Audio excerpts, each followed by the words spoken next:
Salut les gars, ça bouge? C'est une journée normale à Hong Kong, lorsque soudain le plus grand tsunami de l'histoire frappe la ville, inondant rapidement les rues et remplissant les bâtiments.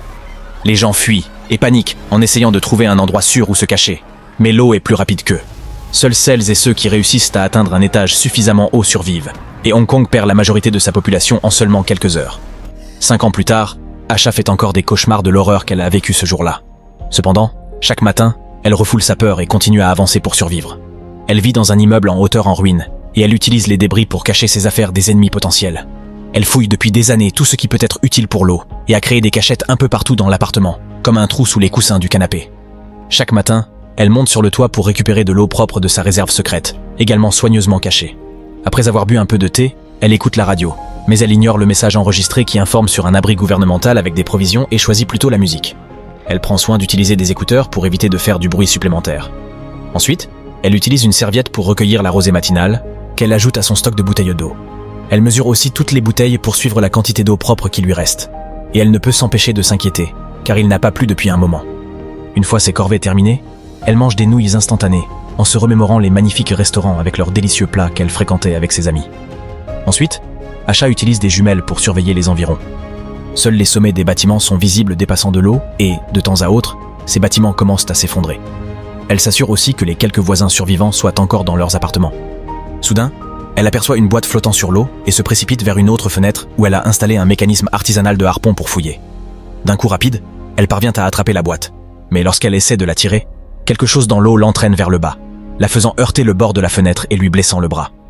Asha ignore la douleur et continue de tirer contre cette mystérieuse force, tombant à la renverse lorsque la créature finit par lâcher prise. Ensuite, Asha ramène la boîte à l'intérieur, et l'animal se venge en envoyant une vague contre elle. La boîte contient principalement des déchets, mais elle trouve aussi une bouteille d'alcool en montant sur le toit. Asha fixe la porte au bout du couloir avant de bouger à nouveau, visiblement bouleversée. Sur le toit, elle utilise l'alcool pour désinfecter sa blessure, la bande, puis boit pour oublier la douleur. Dans la soirée, elle entend des cris et regarde dehors pour découvrir que 2 bateaux de pillards violents attaquent les voisins. Il y a aussi un homme sur un autre toit qui observe son bâtiment. Alors Asha se cache quelques instants avant de regarder à nouveau. Il semble que les bateaux se dirigent vers son immeuble, alors elle descend précipitamment, cache toutes ses affaires du jour, couvre son matelas et jette même de la saleté dans le couloir pour donner l'impression qu'il est habité. Ensuite, elle se cache derrière un faux mur dans un placard, veillant à rester silencieuse pendant que les pillards entrent dans la pièce et commencent à chercher de la nourriture, vérifiant même le placard. Heureusement, ils ne trouvent rien, mais Asha sursaute en entendant un coup de feu. Un garçon a tiré avec son arme en pensant avoir vu quelque chose bouger, mais c'était une erreur. Après le départ du groupe, Asha pleure de soulagement et essaie de se calmer avec un beau souvenir. Avant la tragédie, Asha avait rencontré une demi-sœur et l'avait emmenée manger pour commencer à créer des liens. Le lendemain, elle trouve une autre boîte et, parmi les déchets à l'intérieur, elle est ravie de découvrir un pot de miel. Cependant, ce moment de joie est gâché lorsqu'elle voit un corps flottant dans l'eau. Quelque temps après, alors qu'Asha est occupée, quelqu'un s'introduit chez elle et commence à prendre des choses dans ses cachettes secrètes. Asha pense entendre quelque chose mais ne voit rien, alors elle l'ignore pour l'instant. Quand elle se prépare à se coucher, elle entend un autre bruit et va enquêter avec sa lampe de poche. Encore une fois, il n'y a rien. Ensuite, elle se lave le visage et laisse exprès le savon à l'extérieur pour attraper finalement l'intrus, qui s'avère être une petite fille. Asha attrape son épaule pour la confronter, mais l'enfant lui donne un coup de pied et s'enfuit. Elle prend quelques autres affaires, y compris la lampe de fortune d'Asha, et descend dans le couloir. Mais avant qu'elle ne puisse ouvrir la porte mystérieuse, elle entend Asha arriver et repart. Cette nuit-là, Asha rêve du moment où elle est allée acheter des vêtements pour l'anniversaire de sa sœur et de la façon dont elle avait dit à sa meilleure amie qu'elle avait hâte de quitter la maison de ses parents. À son réveil, elle remarque qu'une partie de sa réserve alimentaire a disparu. Alors Asha commence à suivre les emballages vides sur le sol et trouve la fillette endormie avec la lanterne. Elle n'a pas le cœur de la réveiller, alors elle se met à cuisiner à la place. Quand la fillette se réveille enfin, elle cherche d'autres compartiments cachés. Dans une fausse prise électrique, elle trouve une enveloppe avec des photos d'Asha et de sa sœur, mais elle est prise sur le fait. L'enfant s'enfuit et Asha se précipite pour remettre les photos à leur place, sans remarquer qu'elle en a accidentellement fait tomber une. Ensuite, elle prépare une deuxième portion de nouilles et la porte à la fillette. Tout en se souvenant de la soirée d'anniversaire de sa sœur, quand leurs parents ont offert à sa sœur un collier de famille, ce qui a mis Asha en colère parce qu'en tant que premier enfant, elle était censée le recevoir. Une dispute éclata et Asha finit par partir. Retour au présent. On voit qu'Asha porte maintenant ce collier. La fillette ignore l'offre de nourriture, alors Asha la laisse à côté d'elle et part. L'enfant mange tout, et quelques instants plus tard, elle remarque qu'Asha lui a aussi laissé un matelas. Elle ne l'utilise pas, mais le lendemain matin, elle rend à Asha toutes les choses qu'elle a volées pour le déjeuner. Asha prépare à nouveau 2 portions de nouilles, en laisse une pour la fillette, puis va manger sur le toit. Cependant, L'enfant la rejoint bientôt et imite tout ce qu'elle fait, ce qui les fait rire et créer des liens. Cela rappelle à Asha le bonheur de sa vie d'autrefois. Le soir, la fillette finit par accepter de prendre l'autre matelas et dort à côté d'Asha. Bientôt, elle commence à pleurer et essaie de le cacher. Mais Asha lui dit qu'il est normal de pleurer et d'avoir peur. La fillette se languit de sa famille, mais pense qu'elle verra bientôt sa mère parce qu'elle construit un bateau pour la retrouver. Elle mentionne également que son prénom est Hei Hei. Après une autre nuit pleine de cauchemars, Asha emmène Hei Hei avec elle sur le toit pour suivre la routine. Hei Hei joue avec la porte et enlève le ruban qu'Asha avait mis sur la serrure, si bien que lorsque la porte se ferme accidentellement, elles ne peuvent pas l'ouvrir depuis l'extérieur. Asha est contrariée, mais Hei Hei lui montre immédiatement qu'elle sait crocheter les serrures et l'ouvre à nouveau. Plus tard, alors qu'Asha prépare un nouveau repas, elle se rend compte que son collier a disparu. À ce moment-là, elle entend des bruits et regarde par la fenêtre pour découvrir que les pillards sont de retour. Alors, elle demande à Hei Hei de rester silencieuse en attendant qu'ils partent. Plus tard, alors qu'Asha aide Hei Hei à se laver, la fillette lui demande de partir ensemble, mais Asha refuse. Elle dit que c'est sa maison et qu'il n'y a rien dehors de toute façon. Puis Asha demande à Hei Hei si elle a pris son collier, mais Hei Hei dit que non et court dans un autre appartement, offensée par l'accusation. Le soir, Asha dîne seule et remarque qu'il manque de l'eau. Alors elle va enquêter et découvre qu'Hei Hei l'a prise pour se laver. Cela déclenche un autre souvenir d'elle écoutant des nouvelles d'un typhon arrivant dans les pays voisins et de la façon dont elle s'est disputée avec sa mère, qui voulait qu'elle se marie et devienne une bonne épouse. Cette nuit-là, les cauchemars s'aggravent et Asha continue de voir tous les corps dans l'eau. Quand elle se réveille un instant, elle confond Hei Hei avec sa sœur. Ensuite, Asha apprend à Hei Hei à gérer l'électricité dans le bâtiment. Mais Hei Hei l'interrompt pour poser des questions sur la porte au bout du couloir. Asha lui demande de l'ignorer car cette pièce sent mauvais, et si elle l'ouvre, l'odeur se propagera partout. Un autre souvenir montre Asha regardant les informations, qui rapportaient la destruction totale de Singapour par les inondations. Sa mère éteint la télévision et lui parle de la prochaine réunion de famille. Mais Asha ne pouvait pas partir. Une autre dispute éclata, et Asha dit à sa famille qu'il la faisait se sentir comme une prisonnière avant de quitter l'appartement. De retour au présent, Hei Hei utilise la radio et entend le message concernant l'abri. Alors elle se précipite vers Asha pour lui demander d'y aller. Asha refuse, expliquant qu'il est dangereux de sortir. Une dispute éclate, et Hei Hei traite Asha de personne amère et en colère avant de quitter la pièce. En la suivant dans l'autre pièce, Asha découvre que Hei Hei construit un radeau avec des déchets. Elle a aussi un pistolet de détresse. Asha le lui prend immédiatement et fait une confession. Il y a quelque temps, elle a essayé de partir, et la situation à l'extérieur était si horrible qu'elle a dû revenir. Après leur réconciliation, Asha se souvient de la façon dont sa sœur l'avait suivie hors de l'appartement après la dispute avec leurs parents, lui demandant de ne pas partir. Asha expliqua qu'il était temps pour elle de déménager, mais elle promit qu'elle continuerait à se voir. Le lendemain matin, il pleut enfin, alors Asha et Hei Hei se précipitent sur le toit pour recueillir beaucoup d'eau et la ranger correctement. Pendant qu'elle travaille, Hei Hei remarque que le collier d'Asha était simplement tombé. Puis Asha découvre la photo qui avait été laissée derrière, et elle est submergée par les souvenirs. Hei Hei la réconforte alors, et lui rappelle qu'elles se soutiennent mutuellement.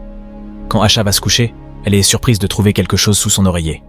C'est son collier, qui était tombé parce que le fermoir est cassé. Se sentant coupable de la façon dont elle a traité Hei Hei, le lendemain matin, Asha commence à travailler sans relâche jusqu'à ce qu'elle parvienne à construire un radeau. Hei Hei est super excitée, et Asha se souvient de la nuit de la dispute. Sa sœur essayait de lui dire qu'elle avait laissé le collier dans la veste d'Asha, quand soudain, les gens dans la rue commencèrent à courir en panique parce qu'un énorme tsunami arrivait derrière eux, frappant les rues en quelques secondes. De retour au présent, Asha décide d'offrir son collier à Hei Hei. Quelque temps plus tard, le duo rassemble des provisions pour préparer le radeau à partir. Hei Hei écoute la radio, et les écouteurs se déconnectent accidentellement, faisant résonner la musique bruyamment dans la pièce. Asha se précipite pour l'éteindre, mais elles entendent bientôt les voix des pillards à l'extérieur. Paniquées, les deux se précipitent pour cacher tous leurs objets personnels aussi vite que possible. Puis Asha pousse Hei Hei dans le trou derrière le faux mur du placard. Il n'y a pas assez de place pour elles deux là-dedans, alors Asha se cachera dans la pièce malodorante. Bientôt, les pillards entrent par la fenêtre, mais Asha se cache juste à temps. Dans la pièce malodorante, elle trouve ses vieilles photos de famille, parce que c'est son ancien appartement. Les pillards commencent une recherche beaucoup plus violente, détruisant cette fois tout ce qu'ils trouvent, y compris le radeau. Un homme entre dans la pièce malodorante et est pris de nausée à cause de l'odeur putride. Mais il continue à avancer et enlève de vieux draps pour découvrir les corps des parents d'Asha, ce qui le fait vomir. En même temps, Asha vomit aussi, tout en se souvenant de la nuit de la tragédie. La vague emportait tout sur son passage, tuant des dizaines de personnes par seconde. Tout le monde commençait à se bousculer pour avoir une chance de survivre. Alors Asha traîna sa sœur dans un bâtiment pour prendre les escaliers. Mais bientôt, la foule les suivait. De retour au présent, les pillards prennent toute la nourriture et regardent les photos d'Asha. Le garçon trouve le placard et remarque quelque chose d'étrange. Alors les autres pillards l'aident à déplacer le faux mur. Et ils capturent Hei Hei. Asha entend tout cela depuis sa cachette dans la pièce malodorante et a de nouveau un flashback. Quand elles montèrent les escaliers, sa sœur trébucha et resta en arrière. Alors elle fut piétinée par la foule. Asha paniquait et continua à courir, ne remarquant pas que sa sœur manquait jusqu'à ce qu'elle atteigne le toit. Soudain, Asha entend une hey-hey effrayée dire au groupe où elle se trouve, et les pillards la trouvent rapidement, l'assommant. Quand elle se réveille, Asha est attachée, et le pillard étranger essaie de profiter d'elle. Mais à ce moment-là, le chef l'appelle. Peu de temps après, hey-hey et toutes les provisions sont emmenées sur le bateau des pillards. Asha est bientôt traînée dehors aussi, et en regardant hey-hey, elle se rappelle sa sœur, réalisant qu'elle ne peut pas refaire la même erreur. Elle tire sur la corde, mais l'homme tire en retour et la fait tomber dans l'eau. Heureusement, il y a un CD cassé à proximité, alors Asha l'utilise pour attaquer l'homme, ce qui le pousse, furieux, à essayer de la noyer. Après une lutte acharnée, Asha parvient enfin à atteindre le pistolet de détresse dans sa poche et tire sur l'homme, le tuant. Les autres pillards entendent tout le bruit et reviennent dans le bâtiment, mais ils ne voient pas Asha. Alors que le groupe se sépare pour chercher, un grand homme entend Asha pleurer et la poursuit. Mais cela fait partie de son piège. Elle le fait tomber avec une corde, puis utilise une guitare pour le battre à mort. Ensuite, elle prend son couteau et court dans une autre pièce pour allumer la radio. Bientôt, un pillard suit le bruit, et Asha lui saute dessus par derrière, le poignardant avec le couteau. Ce n'est pas suffisant, et l'homme commence à se battre avec Asha, la jetant sur un matelas pour essayer de l'étrangler. Heureusement, elle parvient à atteindre le couteau et commence à le poignarder à plusieurs reprises, jusqu'à ce qu'il soit mort. Ensuite, la pillarde entend aussi un bruit, et trouve une boîte avec du feu à l'intérieur. Asha la surprend en lui jetant de l'huile dessus, et en la poussant dans une autre pièce, où elle l'enferme pour la laisser brûler lentement. Le chef entend ses cris et se dirige dans cette direction. Mais lorsqu'il prend les escaliers, Asha lui saute dessus pour le poignarder. Une autre lutte s'ensuit, au cours de laquelle le chef frappe Asha plusieurs fois avant d'essayer de l'étrangler. Asha continue de se débattre et atteint un tube lumineux, provoquant l'obscurité totale alors qu'elle bat l'homme à mort avec. Lorsqu'elle allume sa lampe de poche, le garçon apparaît et ouvre le feu, alors Asha court immédiatement sur le toit. Le garçon la suit et dès qu'il sort, Asha ferme la porte, après avoir retiré le ruban, piégeant le pillard sur le toit. Le garçon commence à demander de l'aide avec une voix innocente, et Asha envisage de le prendre en pitié. Mais bientôt, il commence à tirer sur la porte, alors Asha s'en va. Il ne reste qu'un seul pillard sur le bateau, surveillant hey-hey. Asha se rend à la fenêtre et utilise son dispositif de harpon, mais elle rate son tir et il tombe dans l'eau. Lorsque l'homme se déplace pour vérifier le bruit, hey-hey en profite pour le pousser hors du bateau, mais l'homme l'attrape et la fait tomber aussi. Une Asha désespérée saute dans l'eau pour la sauver, tandis que l'homme refait surface à proximité, pour être dévoré par la créature marine. Après quelques secondes de silence, le duo refait surface aussi. Saines et sauves, elles nagent jusqu'au bateau et partent enfin, sachant que toutes les provisions volées par les pillards les aideront jusqu'à ce qu'elles trouvent l'abri.